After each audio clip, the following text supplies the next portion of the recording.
Hey guys, it's Tim Miller from the Bulwark. We have two polls out this morning, and they're, I think, the most high quality polls that we've seen since the debate, and they both offer pretty good news for Kamala Harris. The first is a national poll from ABC and Ipsos, and the second is a state poll in Iowa, which is important, not because Iowa's a swing state, Donald Trump is almost certainly going to win Iowa, but because the pollster Ann Selzer is extremely well regarded, and her Iowa polls have kind of been a canary in the coal mine for what you would see in other states in multiple past elections.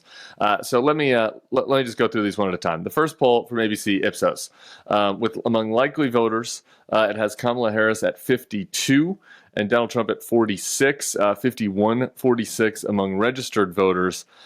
This is an important kind of gap, an important number for Harris to get to 51-52. We've talked here about how the Republicans have an advantage in the Electoral College, and in order to feel really good going into the election, Harris needs to be up over 50, and having Trump down close to 46, 47, in order to make up for that gap between the national polls and the advantage that Republicans have in the key swing states. So I think that having that 6-point margin is encouraging. We've seen some other less high quality polls since the debate that tell a pretty similar story. Morning Consult had Trump at 50, Morning Consult had Harris at 50 to 45 for Trump, a 5-point lead. We've had a couple others with her up by 4. So this kind of 4, 5, 6 range is where the national polls seem to be kind of orienting themselves around in the week after the election, and that's good news for Kamala Harris. Now, we haven't seen any quality polls yet post-debate out of the swing states. There have been some partisan polls, but I expect some of the big pollsters will be coming out this week. But this Iowa thing is important. Going back to 2016, I remember where I was when the Ann Selzer poll came out on the weekend before the election. It was in the evening, and then she showed just a very troubling number for Hillary Clinton in that race, and a much bigger lead for Donald Trump than people expected in Iowa. And it was kind of the moment where political observers were like, wait a minute, like there might be this late move to Trump that we ended up seeing in 2016 in that kind of final weekend, where these double haters that we've come to call them now, kind of broke for Trump in that last weekend. We use Seltzer not really because we're that interested in who's winning Iowa's electoral votes, but as like the sort of something to mark against, right? Like you say, okay, well, if Trump's doing this in Iowa, then that means that he's probably doing that in comparable states. So let's walk through it. So he has right now in this poll 47 to Harris's 43.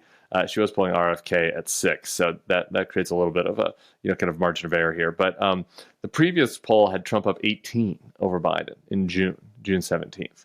So an 18-point lead in Iowa down to 4.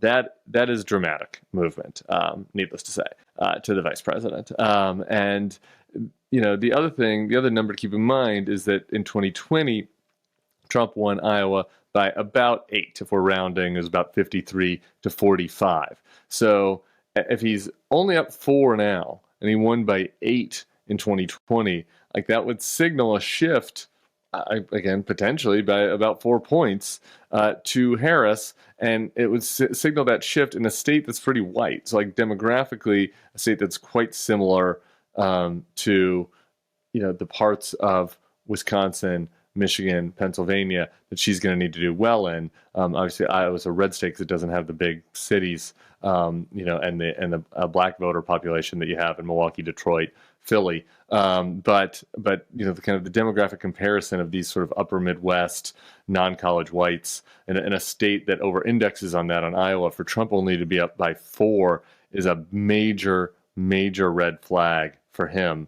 I think that if you're Harris, obviously we want to see how things look in the states where there's more advertising. There could be other, vicissitudes, other things that make the swing states move a little differently from Iowa.